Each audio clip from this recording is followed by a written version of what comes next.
Okay, Coach. Yeah, first of all, I'd just like to, thank all the fans that came out for the season opener, and I think I'd put something out there on Twitter, but I just wanted to verbalize that. I preach a lot of gratitude in our program, and I'm very gracious for all those fans that backed us through all the turmoil and where we're at right now. And it was a special evening for me. There's a lot of anxiety and a lot of build-up to that day one and that first official game. But the great sense of relief as a coach when you finally get that first win, that was special. And I had a lot of family in town, and so to all those fans that came out and supported us on game one, and all the students and the maniacs and everybody's involved, the administration, players, thank you. That meant a lot to me. So. But glad it's over. Glad it's over. Game one's in the books, and got that monkey off our back in terms of getting to game one. So now we move on to game two, and it's certainly going to be another challenge, especially with a shorthanded roster. So Monmouth's a good team. King Rice, we've seen him a couple times there in his tenure with Monmouth. Saw him in 2018. Saw them in 2014 for opener, so they got a scrappy bunch.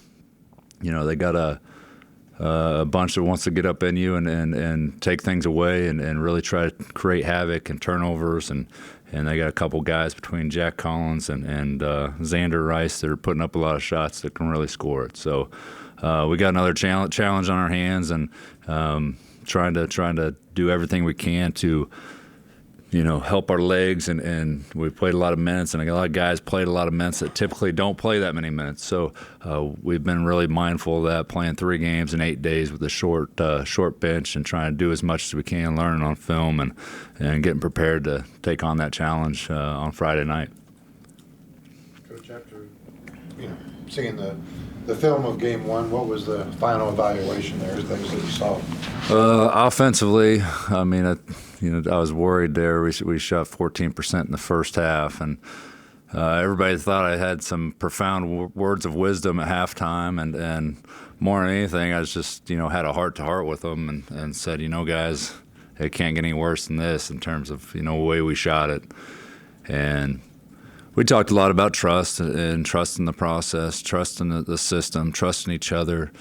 And, they didn't get a lot of reps, that first group together. And so, I understand that there probably was some trust issues and people being in the right spot. But I think we cleaned a lot of that up on film. And once we started doing the little things and being in the right spacing in the second half, it didn't take much to where we really turned it offensively. And coming out of the gate, I think that the first play out of the gate was probably our most executed play of the night, and it came down to one really good screen. And I told those guys yesterday, one of the most underrated parts of the game of basketball is a good, solid screen, and that got Seth open by setting a good, solid screen, and he stepped out and made a shot. You mentioned the shortened depth, obviously you know that, and you've talked about this before, but do you have to adjust practice even and keep their legs? Yeah, I got to read the room in a lot of ways. Yesterday we had a couple things, on our starting 5 that were bothering guys, just nagging injuries, that nothing you can't play through, but it's going to certainly affect your performance if you don't, take care of them the right way. So. I've been more mindful about not getting up and down as much, and we spent a lot more time in the film room, and the film room is a great teaching tool. So we tried to do as much as that as we could, not only self-scouting our game and putting Missouri State to bed, and trying to fix all that we can fix, by watching that film, but also moving into our next opponent with Monmouth and getting prepared for them as well. Josh, who helps you with subs? It looked like you were, particularly with Jesse and Kobe, before media timeouts, you were getting them out to get them a little extra rest. How do you work that? We talked about, I have a lot of trust and faith in our staff, and those guys talk collectively, and I found out as a head coach, you can't control as much as you think you can control. So if you try to, you're probably going to do a bad job of in some form or fashion. So the more we have communication prior to and a game plan prior to, and we're all on the same page, I totally trust those guys in making the rotations substitution-wise, without me having to, put all that much energy and thought into it in game. So we talk about it. We have a game plan. Doesn't mean the game plan always happens the way you anticipate it to, but I certainly have a lot of faith in my assistants to make those decisions. It looked like you were mindful, though, before media timeouts to try to maybe steal an extra minute. Yeah, that was part of the strategy. I mean, if you can get a dead ball, whether it be 30, 40 seconds before a media timeout, why not get that extra rest when you do that? No. There was a couple of instances where we had some sets and some plays, in place that I probably wouldn't have run had there been some, certain guys on the floor that came in after the fact that kind of ruined a couple of sets. And a lot of it comes down to communication. And we talked a lot in the last couple of days about doing a lot better job of communication, coming out of timeouts to where if there is somebody coming in, we got to have those player huddles and everybody's on the same page, because those are just as important, those player huddles, as they are, with the coach during a media timeout, for instance. One other thing, there's a zone part of that function too. I know you use it as a change up or maybe, but to help you with your guys with their legs, the zone. Yeah, we had to. We had to try to maintain fresh legs, but we also did to change the game of some sort too. And sometimes when you're chasing guys all over defensively, you don't have nearly the offensive production either. So I think I might have got a little too creative there late in the game to where I thought we were all on the same page. I found out different. So. There's some guys open that, I thought maybe we could stretch that to a 12, 15-point lead and smooth sailing out the end. But we made some mistakes defensively, and especially with communication and knowing what we were in. Need all five playing zone, right? It helps. Certainly helps when we're all on the same page. What did you learn from the first game that you didn't know or suspected but weren't sure of? That's a good question. There's some things I was pleasantly surprised with. I thought the game was called really well. I mean, I thought Jesse did an excellent job of staying out of foul trouble. He's starting to surprise me a lot better with what he can do on the perimeter in terms of guarding. I know, the thing with Kobe and Seth and those guys that played limited minutes off the bench over the years, I think there's a learning curve in terms of playing that many minutes and coming right out of the gate and being productive. I had my suspicions that, they were going to sag back on Jesse and double-team Jesse, and I think that's going to happen all year. But I didn't know they were just going to invite some of our guards to just beat them and shoot us out of their defense. So I mean, we got to be probably more prepared for that. Guys are going to just invite certain guys to beat you on the perimeter, and they don't want to get picked apart down low. But like I told our guys, I mean, Jesse Edwards is special. He's in a lot of ways, he's our bread and butter. So the more touches we can get him, the better off everybody's going to be, from an offensive production standpoint. And Jesse's going to make good decisions with the ball. And if he's doubled, he's going to pass out of it. And if we make the right cuts and rotations and fill behinds, we're going to get great shots. Josh, learning from film, maybe easier later in the year, right, where you're short prep and you know more about your own team. Yeah, it's trickier than the start of the year. It is trickier. We are in a stretch of 3 games in 8 days, and with a short bench, you gotta make sure you keep these things in mind and figure these things out, and hopefully we get a little more added depth in the coming weeks. Hopefully we get some good news there, but right now we got to do with control the variables we can control. So 3 games in 8 days, you try to keep fresh legs with a short bench and use the learning tools that you have, and that's film.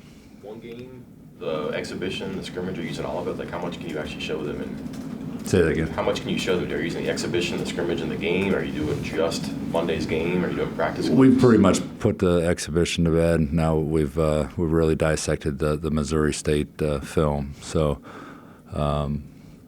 things that you thought you had corrected, and like, man, we did a really good job here, and that something might rear its ugly head in a different area, and so something that we really preached on after the George Mason exhibition game. We preached on some different things, after the Missouri State. So you never know, game in and game out, what you're going to have to correct. So we just keep on trying to correct the mistakes we're making and trying to be way more efficient. Coach, when you're, not to compare errors or anything, but to kind of get a clear picture of what you're talking about, what defenses do with Jesse, is it similar to the same problems that you guys faced a few years ago with Oscar and Derek? Guys would, dump down on them, and all of a sudden, Sean had to make shots, and Taz, and for a while, sometimes the shots went in, sometimes it did. But is that kind of what you're talking about? Yeah, and I think if you make comparisons there, I think Jesse's a way more willing and able passer out of the post. Yeah. So it will be harder for those teams to double. We just got to be in the correct spacing in terms of taking advantage of step-in shots, because we will get step-in shots if we're patient in the double team. We make the right reads, we make the right cuts off the ball, we make the right, we fill in behind with shooters. So and we make the extra pass, because teams are really good with one rotation. Now the second and third rotations, when college basketball becomes really hard in terms of ball movement, in terms of making those rotations. Just a matter of you got to knock those shots down. Yeah, Then it comes down to making shots, making open shots, and we all know that step-in shots are way easier to make than shots off the bounce or shots that we try to create one-on-one. So. I think we only had 2 assists on 4 field goals in that first half, and I think that had a lot to do with people who were trying to do too much. And I think what I talked about in the post-game presser, I don't want to use the word selfish, because I don't think our guys are selfish by any means, but when they see spacing break down and structure break down and people aren't in the right spot, I think people are more likely, and guys are more likely to try to, create off the bounce to make something happen that really isn't there.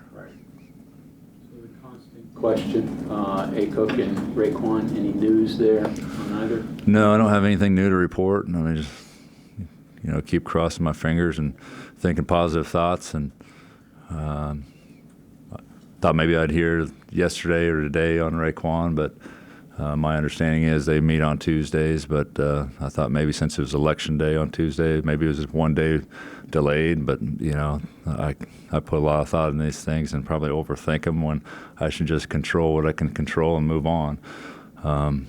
Nothing new on Acook. Just things are certainly trending in a positive direction. If I can speak from a general side of things, that everything seems to be trending positively, and which is great for him and his health, which is something we can all put a smile on our face for. Can he get on the floor, do anything, or is he totally? No, that's all in the medical hands, and we're being as precautious as possible with him to make sure he's in a good place. We talked plenty about Ofri after the game, but the other 2 bench guys, Pat and Jeremiah, just your results so far for them? Those guys need more reps. We haven't had a great opportunity to get them as many reps as we would like. There's a couple of really good plays that Pat gave us in the second half that we can, like I told him after the game, gave him hugs, man, we can build on this. We need to get Pat to where he's very comfortable being out on the floor and plays with just great instinct. And I think sometimes Pat thinks the game a little too hard when he's one of the strongest, most athletic guys on the floor in a lot of ways. And if I can get him to just get that mentality of like nobody's stopping me, I'm going to go get this offensive rebound, he could be a huge asset to our program. And JB, I mean, I gave the guys, we have a goal for our team for every game in terms of keeping, you know, turnovers to 9 and under.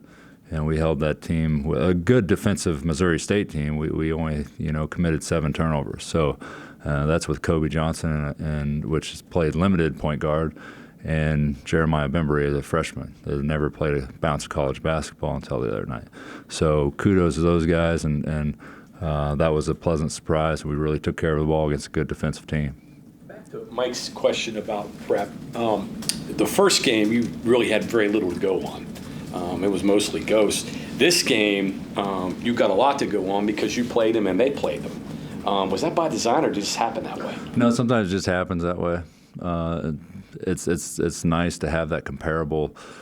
You know, when you watch film, especially when you're looking at guys' size and athleticism, and it's when you have something to compare it to, and you just saw George Mason play in person, and you know what guys are capable of. It makes it a lot easier to make those judgments and those comparisons between, you know, especially in terms of personnel. You can certainly see what they do from a structure standpoint on film easily, but when you make those strength comparisons, those speed comparisons, and, you know, can he go by this guy? You know, because we see our guys every single day and what they can do against, you know, like when they went against George Mason, for example, and then I can compare that with what Monmouth guys did against George Mason. So, but yeah, it's helpful. It's helpful to have some film to go off of. You know, Missouri State, we didn't have any. So stepping back to that, did you felt like you had everything covered now that you look back on what you prepared for from Missouri State? For the most part, you know, I thought we did a pretty good job defensively. They had a hard time scoring as well. Certainly, they made shots in the second half when, you know, we, like I said, might have got a little too cute with my changes in defense that probably created some opportunities for them to get some, you know, really good shots. But credit to them, they made them there in the second half. But they also had their struggles to score in the first half. And, you know, when you shoot 14% in the first half, 4 for 32, and you're only down 6, that's a win. You anticipate more pressure from Monmouth on Friday? I didn't see any of that pressure. It doesn't mean that they don't see the fact that you know, we got some backup guards, but I thought for the most part, I mean, we took care of pressure. You know, we didn't exactly execute perfectly, but you know, we didn't have any turnovers in the backcourt trying to get it up against their pressure that they threw at us. I guess having taller wings helps. You can either throw over it or handle it. You know, it doesn't have to be the point guard that deals with pressure. Yeah, and then when you got a four-man like Quinn with all that experience and a veteran like he can handle it and he can make good decisions. He can always flash up there and catch. So that's always helpful for a coach to have a forward that is mobile like Quinn and can make those good decisions. Standard for block charge this year, if the officials call it the right way. So how do you teach your kids? I mean, do you think it's a big deal or not? Yeah, it's a big deal. I mean, we got to adapt. We got to adapt to the way they're calling it. Now, I think I had this conversation with you guys a couple times in terms of the primary and secondary defender. We didn't get any of those calls, I believe, in the George Mason exhibition game in terms of the primary defender. If you're in legal guarding position, that is, you have that right to that space. Now, we got one of those calls with Jesse, primary defender. Jesse did take a charge. So I guess that was probably our first and only charge we've taken so far this year. But I think what's going to happen is we're finally now getting to the separation in the rule. Not necessarily is it automatically a block every time.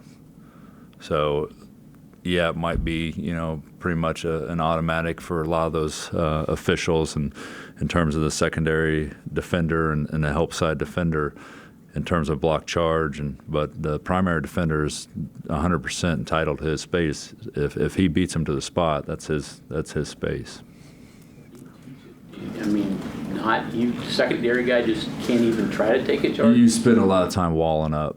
It's all A to A in terms of your verticality. So wall up, get as big as possible, and make them come through your chest and score through you. And all that collision happens in the air, and that's kind of the way they want the game to be played. The players that are having to do more in terms of role and minutes, how are they dealing with that? Are they embracing the opportunity? Are they excited about it? What are your thoughts on that? Well, some of them don't show enough excitement in anything in their life, and I tell them you might want to smile once in a while. And I kept on hearing that the 2 days prior to it. Enjoy the moment, smile. Like, it's not easy to do. It's not easy to do. It's a lot easier to do after the game, for sure. So some of it's just their personality, and every time I see Kobe smile, I point it out because it doesn't happen very often. But yeah, I think they're embracing it.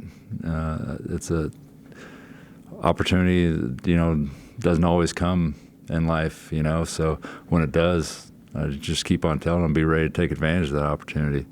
And I don't think they're by any means, scared of the moment by any means, but they can certainly be more aggressive with it.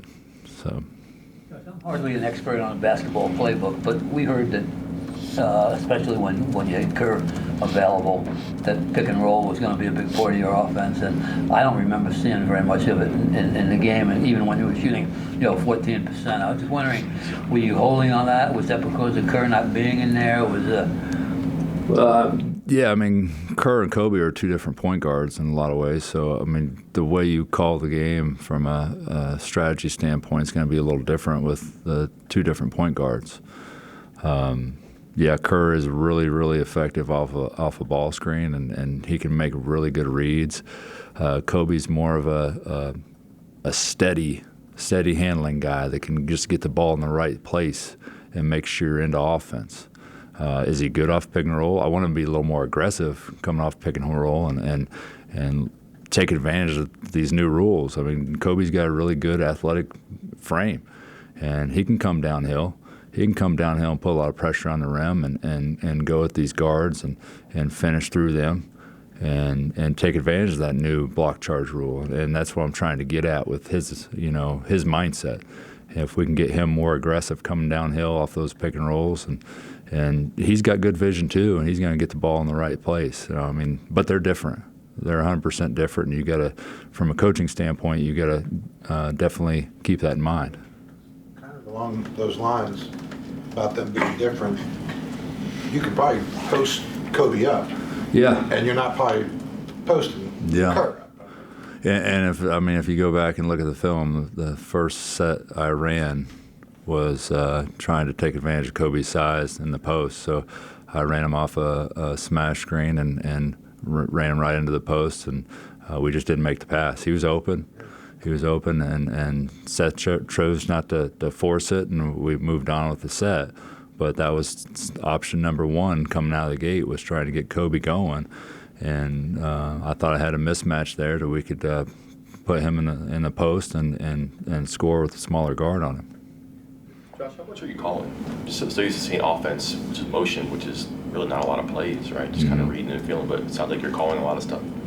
Yeah, I want them to, and my whole idea was to be free flowing in terms of their transition, their early offense, and I believe kind of what happened in a lot of ways, and we got just so tired because we're playing so many minutes, so we kind of abandoned, our bread and butter, which is getting out, filling corners, creating space, and that's something we really harped on in the film. It's just, let's do the things that we're really good at, and just because we're tired doesn't mean we take plays off. One guy takes a play off and he's in the wrong position, it can throw everything off. And we have a lot of sets and we have some structure that we go to when the set breaks down. I think we only got into it like 4 times from my understanding. And a lot of that has to do with, people being not in the right spot or in the right positioning. And so when players feel that, they feel a need to, bounce it and create when they probably shouldn't be. Calculated guess, just when you call a set, just from your experiences as a coach, how often are they successful? When you call a play, everybody does everything right. You know, the crazy thing is, it's usually the what works well for the right combinations. Yeah. And that's why I was talking about earlier, is like you call a set based on who you see in front of you in the timeout, and then you hadn't got to that set and you have a substitution in the meantime, and that set doesn't work nearly as good with that group of guys out there. So we've had a lot of conversations in terms of making sure, one, we might scrap the set that we called the timeout, or two, we got to be very mindful and communicating what we're doing. And so those guys that aren't are in those huddles and not in the game at that specific moment need to know what's going on when they get checked in. So certain things work for certain groups, and you sit down as a coach and you see who's in front of you and try to put them in the best position to possible when they're coming out of those huddles. To that point, though, are you still figuring out what works Yes. exactly with different people? Yeah, that's I learn every day. And the playbook that I put in place prior to ever starting day one of practice, we probably only got about half of it in. So I thought, you have grand ideas of how things are going to go. We thought it'd all be in by now, and it'll be a well-oiled machine. But there's been a lot of challenges since then that have thrown a wrench in the whole process. I can tell you that. One more here. I know you're a positive guy, and I know you've got you're going to get Kerr back. But is the message to the guys, hey, this is an opportunity for you guys to learn and grow and get some experience until we get these guys back? Maybe Kerr, maybe more than that. Is that kind of the message? Yeah, absolutely. I mean, think about the depth we'll have if we get through this and fairly unscathed through these first 9 games. Think about the depth and experience that we got with so many of these guys. And if we can get back to having a true depth and we got 10 guys we can play, we're going to be a heck of a lot stronger in January and February than we would have been, because we got guys that are battle tested and got those minutes and seen some success. So I'm 100% optimistic in that regard, and that's the only way you can look at it. If you want to hang your head and say, oh, poor me, we all know in life, poor me doesn't work very good. Good things don't happen to guys that say, poor me. Well, all these guys know they're going to be playing. Yeah. They know Friday, get ready to play. Yep. Yeah. Hopefully they look at it as another beautiful opportunity. Coach, I got a question about Quinn and the fact that, when he comes out here and talks to us, he's pretty good at talking, isn't he? Yeah, I mean, he's just personal guy. He's funny, knowledgeable. I mean, there's more to life though than just a press conference. So what's he like with? No, he's fun to be around. He's a joy to be around, and I wish some of Quinn's personality rub off on some of the other ones. Because communication in basketball is so critical, and he over communicates. He's fun to be around. He's always bringing a great attitude to practice every day, and so we could all use a little more Quinn in our lives, and that's the type of guys I want in my program. You're around each other so much that if you don't have joy in what you're doing, and it's always a drag, then college basketball isn't for you, because there's a lot of hours we put in together. So those are program guys that I'm excited to have here. I'm just kind of curious. I mean, when they're talking to us, you're doing the radio. So do you ever go back and watch their press conferences? What they? No, I heard it was good though. Okay, yeah, it was. It was. Yeah. No, I don't have that much time really to, if something was, I'm sure it'd be all over Twitter if he said something wrong. So. Josh Eilert talked about sets and guys getting to know each other, but the final 45 seconds was pretty much open. And guys seemed like they made really good plays, getting out of pressure and getting the ball in the middle of the court. Dunks, I think. Yeah. As you watch that, I'm guessing impressed, but teachable out of that. And, I mean, that stuff you worked on very much, and it went as rehearsed. No, we worked on press break, and it wasn't perfect by any means, but what in basketball is exactly how you draw it up or perfect. The one thing I did realize, and you go back and think about, is how close that game really was. with 1 minute to go, and we kind of opened it up with 2 big buckets when they kept on pressing us. So,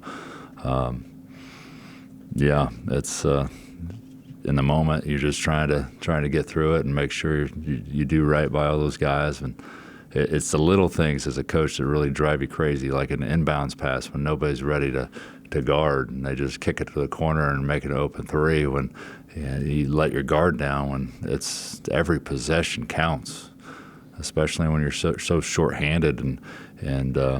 But I get that they're tired. I get that they play a lot of minutes, but rest when you go in the locker room after you're celebrating a win.